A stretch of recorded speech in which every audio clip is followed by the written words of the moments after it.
샬롬. 신축년 새해가 이제 시작되고 며칠이 지났네요.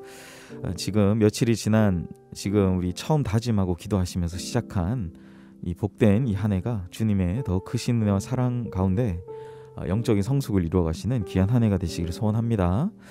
무엇보다 올 한 해 우리 교회는 말씀으로 시작한 한 해이고, 또 하나님의 말씀이 우리에게 다가오셔서 이 통독, 말씀을 통독하면서 누리는 귀한 은혜를 나누는 한 해가 되시길 소망합니다. 우리는 이번 주에 이어서 다가오는 주간에는 창세기 22장부터 43장 말씀을 읽게 됩니다. 지난주에도 우리 송 목사님 통해서 보셨지만 창세기는 1장부터 11장 그리고 12장부터 50장으로 구성되어 있습니다. 특히 12장부터 50장까지는 믿음의 조상인 4명의 족장이라고 표현하죠. 아브라함과 그의 자손들, 아브라함, 이삭, 야곱, 요셉의 이야기가 들어있죠. 이 시간은 우리가 그 4명, 아브라함의 노년, 그리고 이삭, 야곱, 요셉 이야기의 초반부를 우리가 22장부터 43장까지 말씀을 통해서 읽게 되는 겁니다. 22장부터 43장은 아브라함, 이삭, 야곱, 요셉의 이야기의 일부를 이제 서술하고 있습니다. 22장부터 24장은 노년의 아브라함의 성숙된 믿음을 22장과 44장까지는 보여주고 있고요. 25장부터 26장은 이삭의 이야기, 물론 야곱의 이야기에서 그 이후 27장 야곱의 이야기에서 이삭의 스토리가 중첩되긴 하지만 메인은 이삭의 이야기는 25장과 26장 두 장으로 구성되고요. 27장부터 36장까지는 이제 야곱의 스토리가 나오고, 마지막 37장부터 43장, 물론 50장까지죠. 37장부터 50장까지는 요셉 스토리의 이야기이고, 저희는 다가오는 주간 43장까지의 내용을 보게 될 것입니다. 먼저 22장은 우리가 22장부터 24장은 아브라함의 성숙된 믿음을 보여줍니다. 22장은 이삭을 번제로 드리라는 그 여호와 일의 사건이 담겨져 있습니다. 하나님이 아브라함 시험하시죠. 100세 때 얻었던 아들 독자 이삭을 제물로 바치라는 겁니다. 하나님은 어쩌면 우리에게 가장 소중한 것을 요구하실 때가 있다는 거죠. 3일이라는 시간 동안 특별한 장소에 가서 제물을 드리라는 하나님의 말씀에 아브라함은 순종했고, 하나님은 이 아브라함에게 3일 길을, 그 모리아산을 걸어가는 이 3일이라는 시간을 통해서 죽은 자도 살리시고 또 친히 필요한 것들을 준비하고 계시는 하나님을 보게 하시는, 우리가 지난번 우리 김희성 목사님 통해서 말씀드렸죠. 이게 준비하다는 뜻보다는 성경 원어는 보이게 하시는 그 하나님을 아브라함은 이제 만나게 되는 것이죠. 23장은 막벨라 굴을 사는 아브라함의 모습이 나타납니다. 아내 사라의 매장지, 이제 아내 사라가 하나님의 부름을 받고 그를 매장하는 매장지를 은 400개 세겔이라는 많은 금액을 주고 이 매장지를 마련하는 겁니다. 예레미야가 은 17세겔의 밭을 구입한 것을 생각해 보면 이 400세겔은 그 당시에 아브라함과 함께 가나안 땅에 공존하며 살았던 그 사람들이 부당한 금액을 아브라함에게 매겼던 것을, 이 매장지의 금액을 매겼던 것을 우리가 알 수 있죠.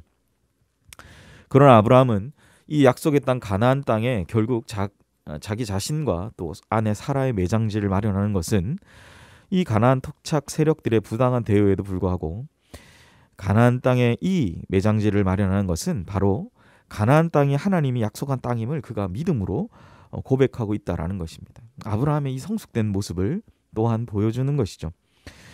마지막으로 아브라함의 마지막 행보를 할 수 있는 이 24장은 아브라함이 아들 이삭의 며느리를 구하는 장면입니다.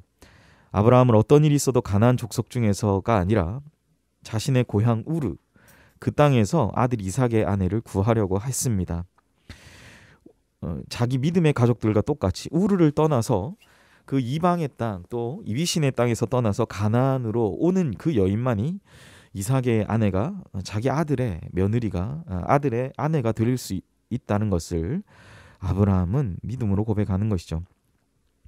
아브라함 자신이 하나님의 말씀을 소중히 여겨서 떠나온 것처럼 며느리에게도 동일한 믿음을 요구하는 모습을 우리가 24장을 통해 봅니다. 이 세 장을 통해서 우리가 알 수 있는 것은 아브라함의 그 노년의 성숙된 믿음을 우리에게 보여준다라고 할 수 있습니다. 25장부터 26장은 바로 이삭의 이야기입니다. 25장은 이삭이 이제 결혼을 하고 에서와 야곱이 탄생하고 그 장자권에 관한 이야기이죠.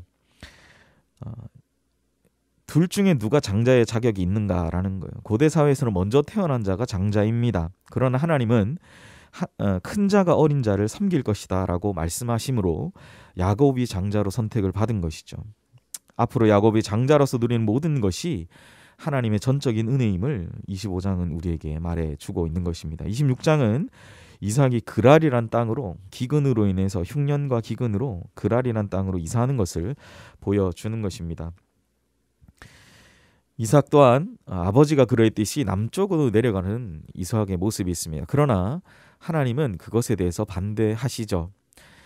그래서 아브라함이 그렇게 했듯이 아버지가 그랬듯이 이삭은 그랄이란 땅으로 이제 점차 내려가서 애굽까지 내려가려는 그런 마음이 있었던 것입니다. 그러나 하나님은 이 26장을 통해서 이삭에게 상황과 환경만을 보지 말고 아버지 아브라함에게 주셨던 그 가나안 땅에 대한 그 약속을 바라보라라고 말씀하시는 것입니다.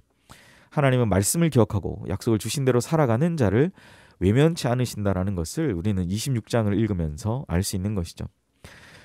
그리고 이제 27장부터 36장은 이제 야곱의 스토리가 나옵니다.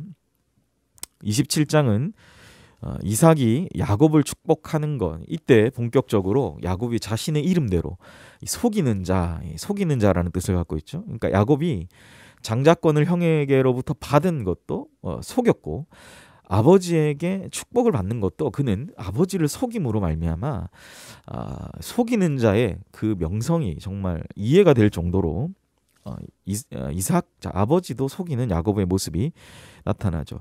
28장은 이제 그 형이 정말 소위 요즘 말로 극대노해서 자기 동생을 이제 없이 하려고 하는 그런 가운데 어머니의 말을 좇아서 야곱이 베델을 거쳐서 이제 바단 아람 하란에 있는 외삼촌의 집으로 도망하는 모습 가운데 베델에서 하나님을 만난 내용이 나옵니다. 29장은 이제 베델을 거쳐서 이제 바단 아람 하란 외삼촌 라반의 집에서의 야곱의 모습이 나타나 있고, 그리고 이제 그 자기 외삼촌의 두 딸 레아와 라헬과 결혼하고 또 출산이 시작되는 장면이 29장에 나타나 있습니다. 30장은 계속적인 자녀의 출생과 이제 외삼촌 라반의 집에서 부자가 된 자신의 부를 이루어가는 야곱의 모습이 나타나 있고, 31장은 그 부를 이루니까 이제 외삼촌 라반과 자연스럽게 헤어질 수밖에 없는 그 야곱의 모습이 31장은 나타납니다. 야곱이 라반을 떠나는 거죠. 32장은 이제 그곳을 떠나서 결국은 자기 아버지의 고향, 자기 아버지 또 형이 계신 곳, 그곳으로 가는 야곱의 모습이 나타나 있는데 야곱은 굉장히 두려워합니다. 그래서 이 브니엘이라는 곳에서 하나님의 사자와 기도하는 것이죠. 형 에서를 만날 준비를 하는 것입니다. 브니엘에서 하나님의 사자와 씨름하며 허벅지에 관절이 어긋날 정도로 그가 씨름하듯 기도하지만 하나님은 결국 이 야곱을 축복하셔서 하나님과 씨름하다라는 뜻의 이스라엘이라는 그 이름, 별칭을 허락하시는 것이죠. 33장은 드디어 정말 두려움과 떨림 가운데 야곱과 에서가 만나는 장면이 나타나 있고, 34장은 만남과 화해가 이루어졌음에도 불구하고 세겜이라는 그 땅에서 머뭇머뭇거리는 그 야곱의 모습, 그 가운데 그 야곱의 가정이 굉장히 안타까운 일을, 딸 디나가 부끄러운 일을 당하는 장면이 34장에 나타나 있습니다. 34장은 다시 그 부끄러운 일을 당한 가운데 두 아들이 살인을 저지르는 34장의 모습 이후에 다시 베델을 올라가서 회복을 말씀하시는 그 하나님의 메시지가 35장에 담겨져 있고, 36장은 이제 에서의 후손들에 관한 족보가 나오면서 이 야곱의 스토리가 모두가 정리가 되는 것을 보게 됩니다. 이제 마지막으로 37장부터 우리가 43장까지, 물론 50장까지 요셉의 스토리가 나타나는데요. 37장은 요셉이 꿈을 꾸고 애굽으로 팔려가는 장면, 또 38장은 유다와 며느리 다말의 그 있을 수 없는 그런 행위가 담겨져 있고 39장은 이 감옥에 갇히는 요셉에 관해서 40장은 요셉이 두 관원장의 꿈을 해석해주고 자신의 석방을 기대하지만 여전히 자신의 그 바램은 이루어지지 않는 장면이, 또 41장은 그러던 가운데 바로가 꿈을 꾸고 그 꿈을 해석하지 못하는 가운데 이 술 맡은 관원장, 결국 그 두 관원장 가운데 한 명 살아남은 술 맡은 관원장이 요셉을 생각하고 그 바로의 꿈을 해석하기 위해서 요셉을 감옥으로부터 불러 올려서 요셉이 바로의 꿈을 해석하고 총리가 되는 장면, 또 42장은 양식을 구하러 애굽으로 나아간 그 형들의 모습이 담겨져 있고 43장은 다시 베냐민과 함께 다시 애굽으로 나아가는 그런 요셉의 형제들의 그런 모습들이 담겨 있는 것을 보게 됩니다. 요셉은 13년이라는 고난을 통해서 하나님의 사람으로 연단되었습니다. 그 기간이 하나님이 요셉을 애굽의 총리로 준비하고 계셨던 기간임을 우리가 미루어 생각해 볼 때, 우리가 앞으로 보게 되는 요셉의 이 스토리를 통하여서 실제로 고난 가운데 결국 꽃이 피고 그 고난을 통해서 하나님은 하나님의 사람을 준비하고 계신다라는 것을 우리는 중심으로 우리가 다가오는 우리 한 주, 우리가 요셉의 아브라함과 또 이삭과 야곱과 요셉의 스토리를 함께 우리가 말씀을 읽어나가면 참 좋겠습니다. 무엇보다 요셉을 통해서 하나님의 꿈이 이루어지는 그러한 장면들을 통해서 우리가 큰 은혜를 함께 나누시고, 또한 그 은혜가 우리 귀한 연희교회 성도님들 가정 가운데 충만하게 거하고 한 주간의 삶이 그런 은혜로 살아가시기를 간절히 소원합니다. 기도하겠습니다. 하나님 아버지, 오늘 우리가 함께 이 말씀을 함께 나누며 22장부터 43장이라는 또 우리가 한 주 동안 읽어야 할 귀한 말씀의 분량을 함께 나누면서 우리가 또 하나님의 말씀의 가이드 영상을 함께 나누게 됩니다.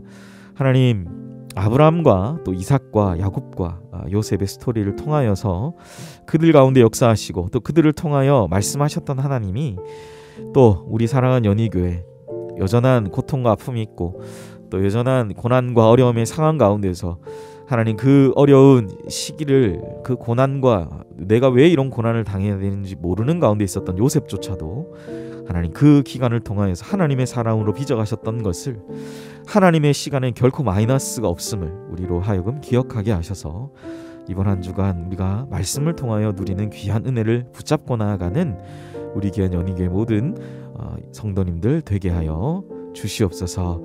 감사드리며 이 모든 말씀 예수님의 이름으로 기도하옵나이다.